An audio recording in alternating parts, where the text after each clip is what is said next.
আজ চিংড়ি মাছের মালাইকারি বানাবো। সবার পছন্দের মালাইকারি।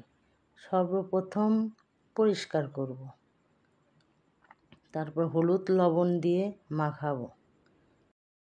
গরম তেলে চিংড়ি ভাজবো। ভালো লাগলে অবশ্যই সাবস্ক্রাইব করুন, লাইক করুন।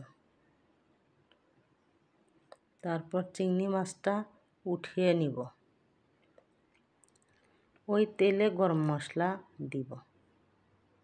সাবস্ক্রাইব করুন, লাইক করুন। তারপর পেঁয়াজ বাটা দিয়ে কিছুক্ষণ কষাবো। সাবস্ক্রাইব করুন। তারপর হলুদ মরিচ লবণ বাটা দিব, দিয়ে আবার একটু কষে নিব। গরুর দুধ দিব 1 কাপ, দিয়ে আবার কষাবো। অনেক সহজ পদ্ধতিতে রান্না। তারপর চিংড়ি মাছটা দিয়ে কষে নিব। কষানো শেষ, চুলা অফ করে দিব। রেডি চিংড়ি মালাইকারি।